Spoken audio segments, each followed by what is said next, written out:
আসসালামু আলাইকুম বন্ধুরা, আশা করি সবাই ভালো আছেন। আজকে অনেক গুরুত্বপূর্ণ এবং মাঝারি থেকে তীব্র ব্যথার জনপ্রিয় একটি ওষুধ রিজারভিক্স ট্যাবলেট নিয়ে কথা বলবো।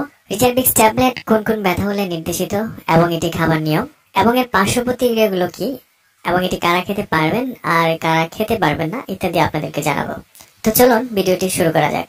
আর হ্যাঁ, যাদের নিয়মিত ওষুধ সেবন করতে হয় বা আপনার পরিবারের কোনো সদস্য নিয়মিত ওষুধ সেবন করেন, সেই ওষুধের পরিচিতি পেতে আমাদের চ্যানেলটি আপনার কাজে আসতে পারে, তাই চ্যানেলটি সাবস্ক্রাইব করে রাখতে পারেন। আর যারা সাবস্ক্রাইব করে ফেলেছেন তাদেরকে অনেক ধন্যবাদ। রিজারভিক্স 100 মিলিগ্রাম ট্যাবলেটটি বাজারে নিয়ে এসেছে ইনসেপ্টা ফার্মাসিউটিক্যাল লিমিটেড, আর প্রতিটি ট্যাবলেটে রয়েছে অ্যাসিক্লোফেনাক 100 মিলিগ্রাম। তো চলুন রিজারভিক্স ট্যাবলেট কোন কোন ব্যথায় নির্দেশিত সেটা জানা যাক। অস্টিও আর্থ্রাইটিস ক্ষেত্রে, যেমন যাদের হাড়ের মধ্যে ব্যথা করে, অস্থির সন্ধিস্থলগুলোতে চিনচিন করে ব্যথা করে, শক্ত হয়ে যায়, হাত এবং হাঁটুর জোড়ার মধ্যে ব্যথা করে, তাদের জন্য রিজারভিক্স ট্যাবলেটটি নির্দেশিত। আবার যাদের রিউমাটয়েড আর্থ্রাইটিস আছে, যেমন গেটে ব্যথা, শক্ত মাংসপিণ্ডিতে ব্যথা, কুনিতে বা কবজিতে ব্যথা এবং গোড়ালিতে ব্যথা, হাতে বা হাঁটুতে অন্যান্য সকল গাঁটে ব্যথা হলে এটি খাওয়া হয়।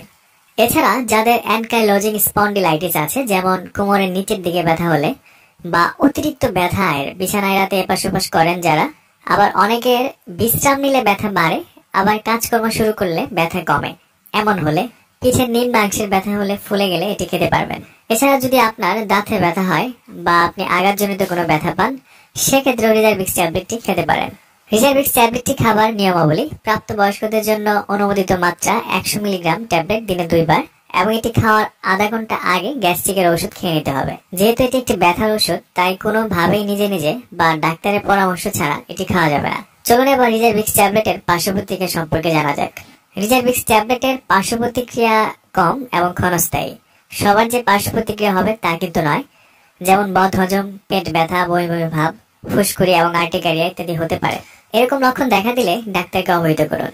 গর্ভাবস্থায় ও স্তনদানকালে প্রত্যাশিত সুবিধা জিনের ঝুঁকির চেয়ে বেশি না হলে রিজারভিক্স ট্যাবলেট খাওয়া থেকে বিরত থাকা উচিত। যাদের গ্যাস্ট্রিক আলসার আছে বা ধারণা করা হচ্ছে যেসব রোগীদের গ্যাস্ট্রোইন্টেস্টিনাল ব্লিডিং আছে, এমন সব রোগীদের ক্ষেত্রে রিজারভিক্স ট্যাবলেট ব্যবহারে সতর্কতা অবলম্বন করা উচিত।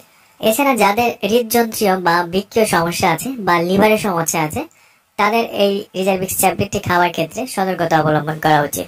রিজারভিক্স ট্যাবলেট বাচ্চাদের ব্যবহারে কোনো ক্লিনিক্যাল তথ্য নেই, তাই বাচ্চাদের রিজারভিক্স ট্যাবলেট ব্যবহার থেকে বিরত থাকতে হবে। যারা ডিগক্সিন, ডায়ুরেটিক্স, অ্যান্টিকোয়াগুল্যান্ট, মেথোট্রেক্সেট জাতীয় ওষুধ সেবন করেন, সেই ওষুধের সাথে একসাথে সেবন করলে রিঅ্যাকশন হতে পারে, তাই এসব প্রতিক্রিয়া এড়িয়ে চলতে অবশ্যই একজন ডাক্তারের পরামর্শ নিয়ে ওষুধটি সেবন করুন। রিজারভিক্স প্রতি পিস ট্যাবলেটের মূল্য মাত্র 5 টাকা। ওষুধ কেনার আগে ওষুধের উৎপাদন তারিখ এবং মেয়াদ উত্তীর্ণের তারিখ দেখে ক্রয় করুন, এবং যে কোনো ওষুধ সরাসরি সূর্যের আলো থেকে দূরে রাখুন এবং শিশুদের নাগালের বাইরে রাখুন। রিজারভিক্স ট্যাবলেট নিয়ে আজকে ছিল এই পর্যন্তই। আগামীতে আবার নতুন কোনো ওষুধ নিয়ে কথা হবে। সেই পর্যন্ত ভালো থাকুন, সুস্থ থাকুন। ধন্যবাদ।